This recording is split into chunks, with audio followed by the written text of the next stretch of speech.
Ndakuramukije mu izina rya Yesu Kristo, mwifurije kugira ibihe byiza, mwifurije kugira igitondo cyiza, saa sita nziza, umugoroba mwiza kandi nanone ijoro rihire bitewe na gahunda yawe y'umunsi cyangwa amasaha ya GMT aho uherereye. Amahoro y'Imana bane nawe. Nguhaye ikaze mu kiganiro Ubwenge n'Inzozi, uri kumwe na mwene so Pastor Imana ishimwe Emmanuel. Umugisha udasanzwe kuba turi mu kwezi kwa kabiri k'umwaka wa 2026. Waririmbye yaravuze ngo niki se twari gutanga kugira ngo tugirirwe neza, ngo nta gaciro namba twari dufite, ibyari bitwasamiye byari byinshi cyane. Ashima Imana arambuye amaboko iteka. Yobu yaravuze ngo dore kubaha Uwiteka nibwo bwenge, kandi kuva mu byaha niko kujijuka. Uyu munsi turaganira ikintu gikomeye ku bwenge bwo kubana n'Imana, ubwenge bwo kuba hano ku isi binyuze mu gukora. Abantu benshi Satani arabariganyije cyane, abariganyije amasezerano yabo kubera umwuka w'ubunebwe wateye cyane cyane abizera. Yesaya hanura yaravuze ngo muvuge ko abakiranutsi bazagubwa neza, ngo ko bazatungwa n'imirimo y'amaboko yabo. Ashyiraho full stop.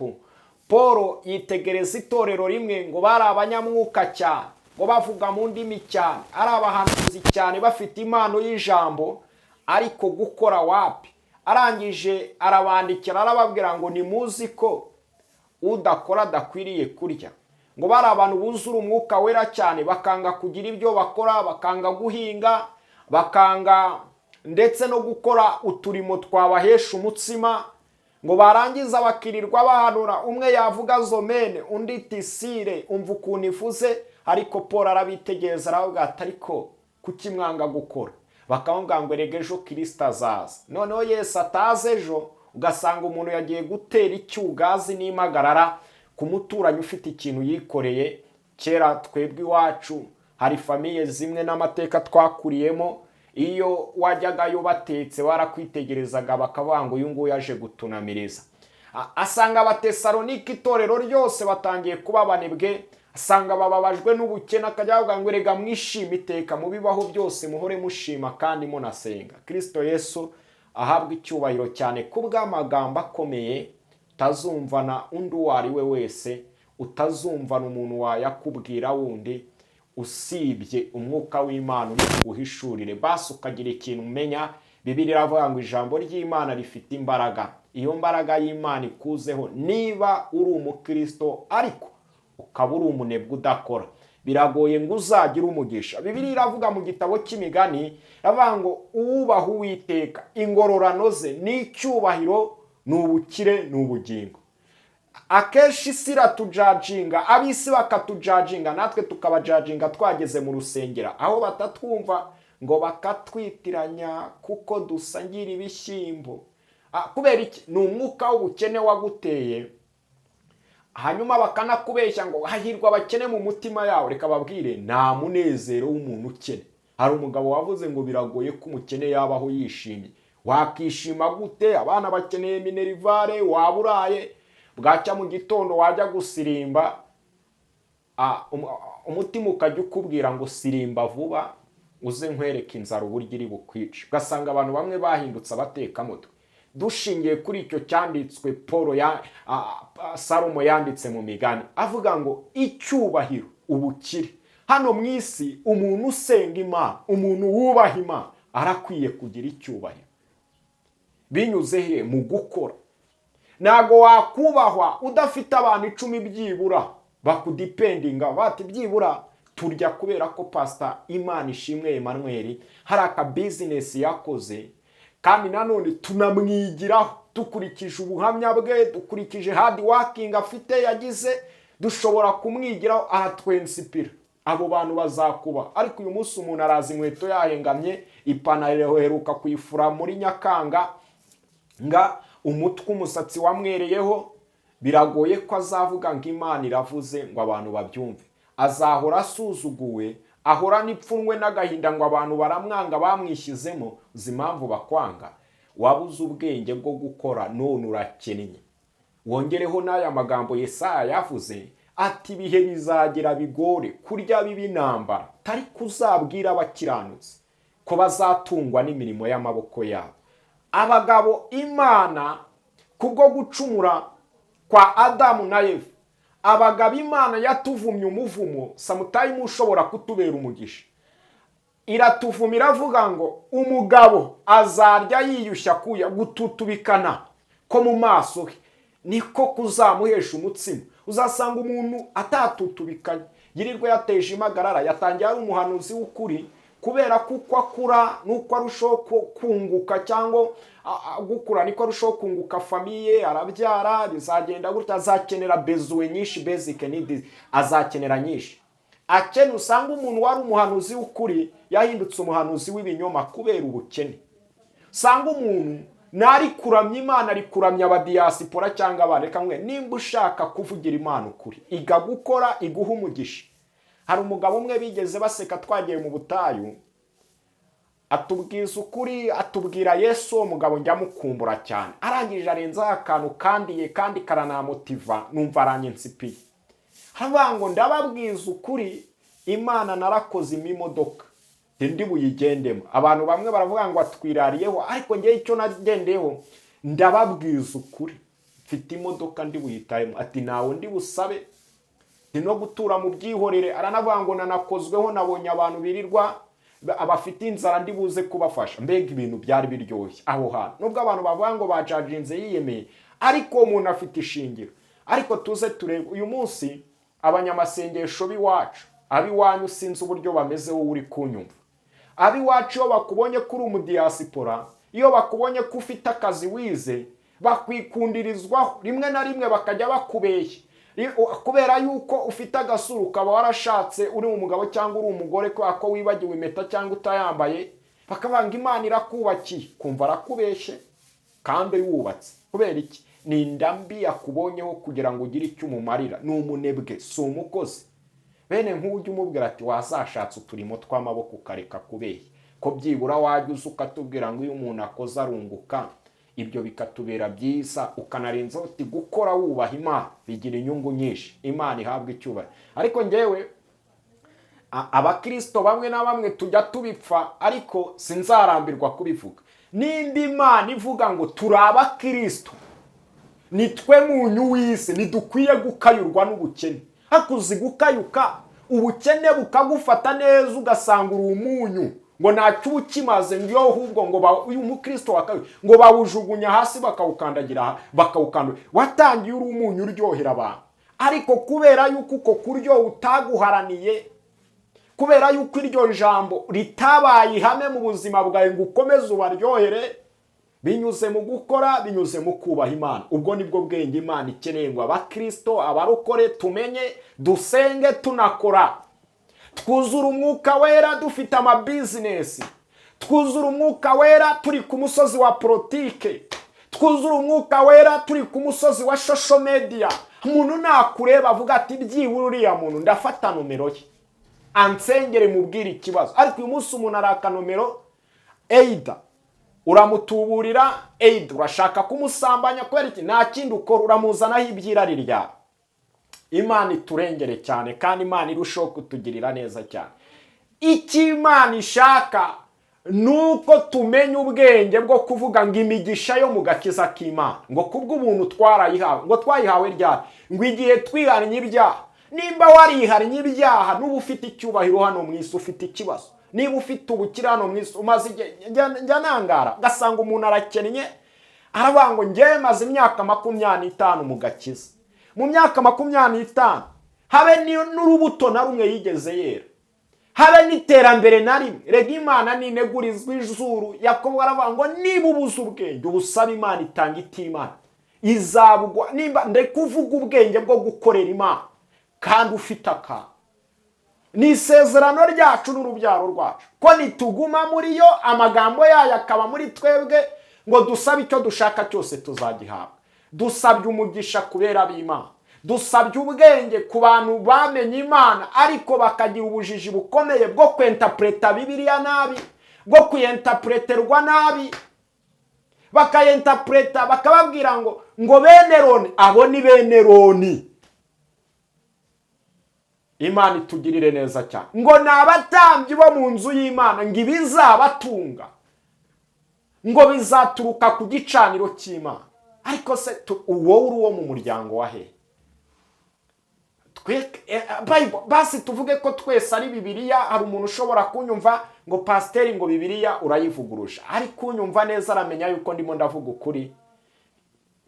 Niba ukennye kandi Bibiliya iravuga ngo imigisha yo mu gakiza k'Imana twarayiha uwemeye Kristo, ufite uwo mwana niwe ufite ubugingo, n'ubugingo ndabugeraho. Kandi undi yararirimbye avuga ngo yafashe imigisha yose, ngo imigisha yo mu bumana ngo yibumbira muri Kristo Yesu iramuduha. Imana itugirire neza cyane.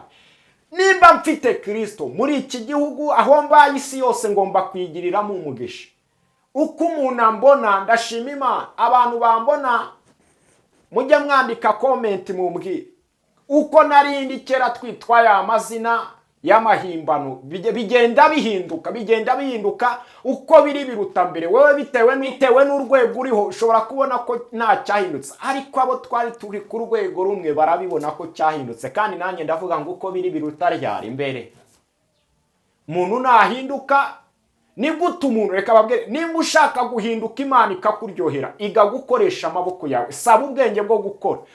Ubwira Imana ati Imana mu ubwenge unkure mu mwuka w'ubunebwe ku buryo nacuruza dodo nkabona amafaranga, ku buryo nacuruza inyanya nkabona amafaranga, ukama umugisha. Kandi wige n'amahame yo gutangira Imana, wige gutanga icyacumi. Bibiliya avuga ngo nimungeragereshe kimwe mu icumi. Ariko se kuki bimwe mu bigira isezerano rya kera kandi nanone isezerano rya kera bamwe bakaryubakiraho rikababera amahame, ariko ibiri mu isezerano rya kera ryahishuraga, ryavugaga Kristo uhisha uzahishurwa tukamuhabwa tukagira umugisha.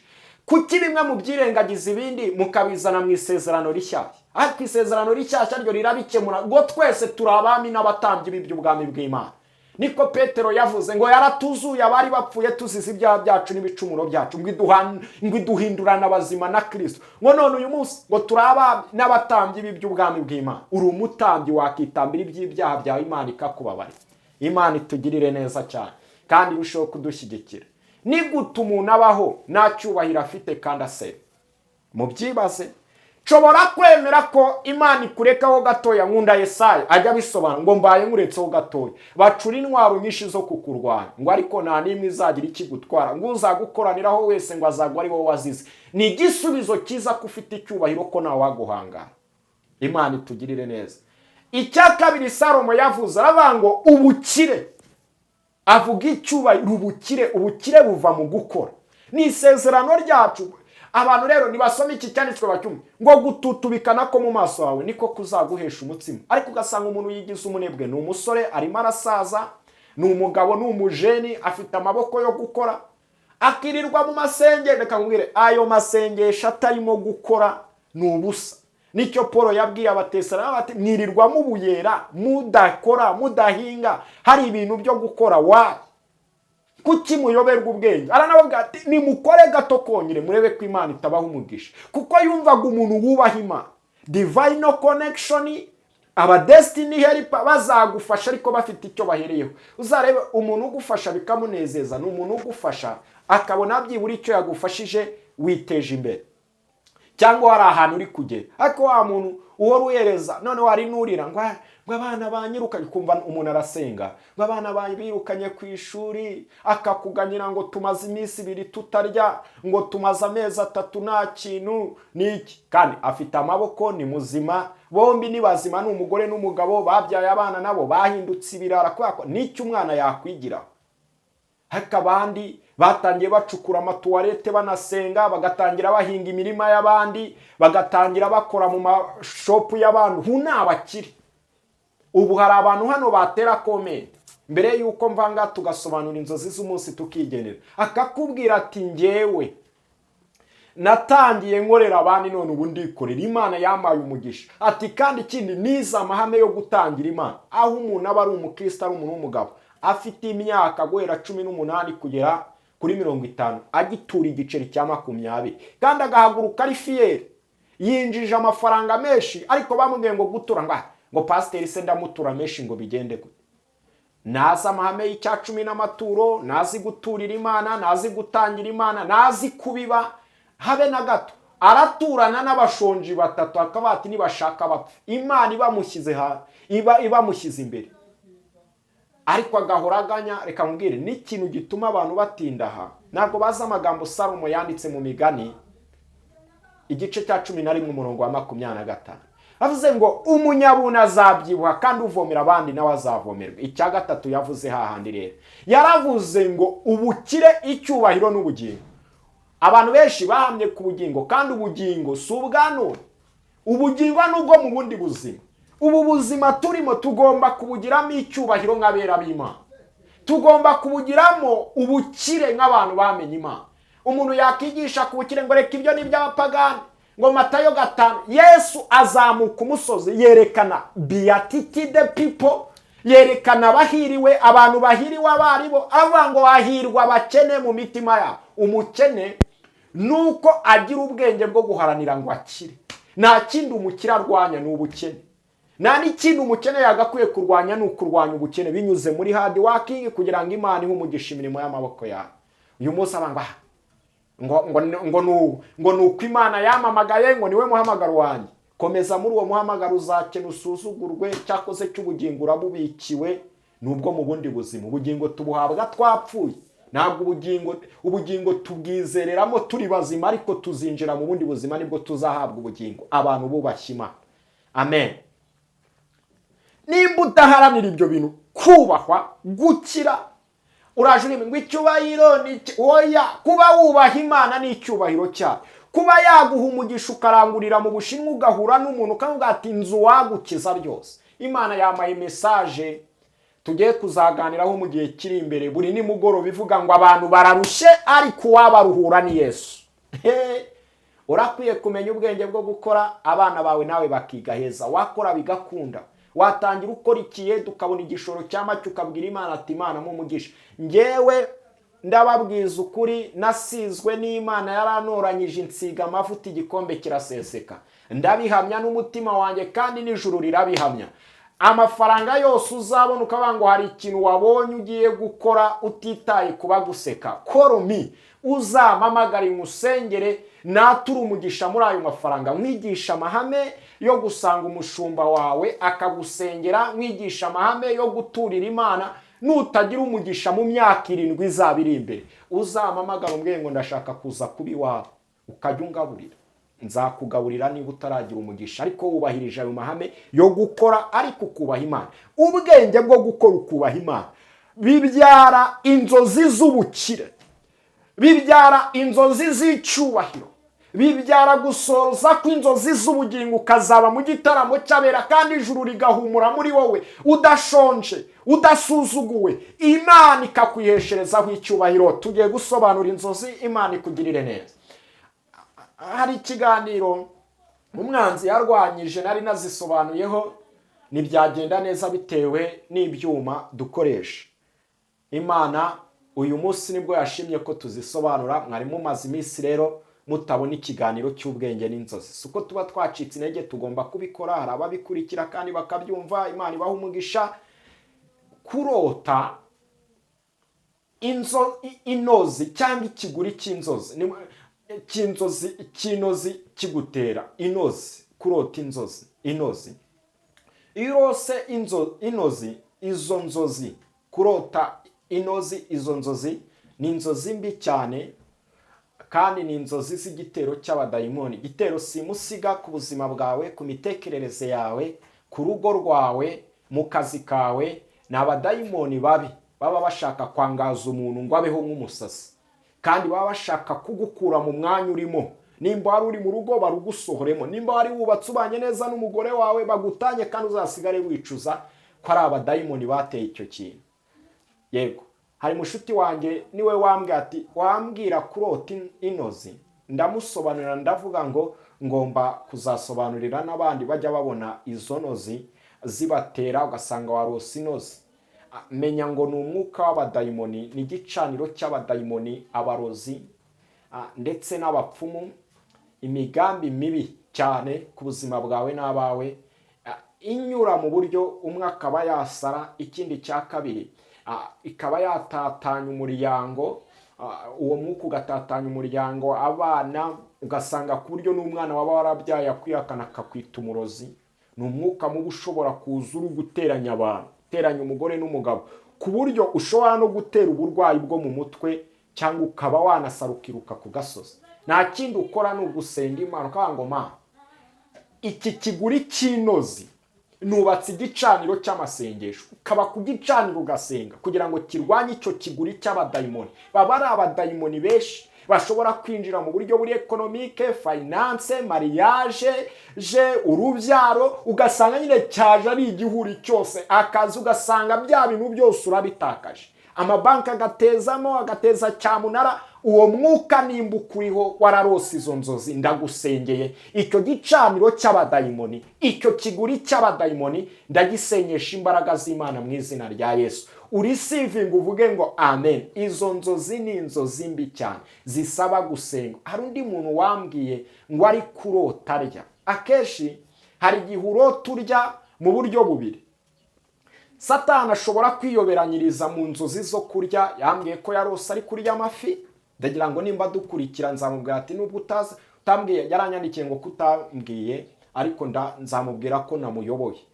Arambwira ati ubundi kurota amafi n'imbuto ntago ari ikintu kibi, ntago ari ibintu, ariko kurota urya pay attention. Pay attention. Sometimes hari igihe hari imbaraga z'umwijima cyangwa abadayimoni bari kugaburira ibitekerezo byabo, imitekerereze yabo bakayigabura muri wowe binyuze muri cya kintu ushobora kuba ukunda nk'amafi cyangwa ibindi, cyangwa n'inyama n'ibindi. Kurota urya inyama, ibintu by'amafi, biriya bintu bigiye bitandukanye, hari igihe biba ari bibi, bisaba gusenga. Rero ukabwira Imana ati Ma, abadayimoni bagabura ingeso mbi, imyuka mibi muri njyewe, nibatsindwe mu izina rya Yesu. Kandi nanone hari igihe urota urya ari ukugira ngo Imana nyine iguhaze. Ushobora kurota urya inyama, twarabisobanuye turavuga ngo hari igihe sometimes biba atari bibi, ahubwo ari Imana ikubwira ngo ukeneye iki muri wowe, iyi fura ikeneye, genda uyiguru uyirye, hari intungamubiri zikenewe n'umubiri wawe. Hari igihe biba atari bibi, Kristo Yesu akugirire neza, ugomba kubisaba bati nimba ko kari bibi Imana, uwo mutima uguhata gusenga usenya ibicaniro by'abadayimoni bishobora kukwatakira bikugaburira, kuko Satani aragira gutariyoberanye. Tugeze mu gihe aho umuntu atakiguha uburozi bw'ubutamikana. Abarozi nabo basigaye bafite AI yabo, atifisha ubwenge, bafite ubwenge buhangano bwabo, ariko Imana ifite ubwenge busumba imbaraga zose z'abadayimoni. Kristo Yesu atugirire neza cyane. Icyo ugomba gukora ni ugusenga. Nkomoze kuri aka kantu nari ngacitseho, nabo basigaye bahuhera, akaba yaguhuhera mu buryo bw'umwuka, imyuka yabo mibi akaba yakwangiririza mu nzozi. Ugasanga umuntu yarangiritse, yahuzwe umugabo we, yahuzwe gushaka cyangwa gushakwa kubera iyo myuka mibi baba barahuhereye. Ugasanga bayikugaburiye mu kintu ukundi, ugasanga umuntu yirirwa ameze nabi, kuva yarota ry'ifi, kuva yarota ry'inyama, ntiyigeze atuza habe na rimwe, ntiyigeze yumva amerewe neza. Ariko nanone hari igihe biba atari bibi, aho Imana ibikubwira ati nimba warose uri kurya inyama, nimba warose uri kurya amafi, ugasanga si bibi pe. Imana iri kukubwira ngo hari ikintu kiri kubura muri wowe, kandi cy'ingenzi cyagufasha ukaba wagubwa neza, umubiri wawe ukagubwa neza. Nuko nguko umwuka w'Imana abisobanuye, kandi ni nuko nguko bimeze. Ndamutse nongereyeho ibindi bitari muri revelation y'Imana, ibyo byaba ari ibyanjye nazabibazwa. Tuba twicaye impande y'isi yose, abantu badukurikira. Kandi ikindi nanone twinginga Imana kugira ngo umwuka uyobya utazaba ku ruhanga rwacu. Ba bantu badusomaho inyenyeri, aho kugira ngo badusomeho inyenyeri iyobora abantu ku Mana, bakadusomaho inyenyeri bayobya. Icyo tuyobora abantu kuri Imana iguha umugisha. Nimba urota ibyiza bizasohora, nimba urota inzozi mbi, Imana izazitesha agaciro iguha inzozi nzima. Izina ryawe rizandikwa mu gitabo cy'ubugingo, izina ry'Uwiteka Imana rizahabwa icyubahiro. Ndagushimiye rero wifuza kutuvugisha, gutera inkunga ikiganiro cyacu cyitwa Ubwenge n'Inzozi, twandikire kuri iyi nomero ya 078 463 678. Wifuza ubujyanama mu kintu cyose waba ugiye gukora. Ahangaho turavugana iyo umaye umushinga mu nzozi zawe, aho turavugana ugomba kunyishyura kuko nanjye mba narabyize nkabishurirwa. Nimba ngiye kukwigira umushinga ati iki wagikora, you must pay me.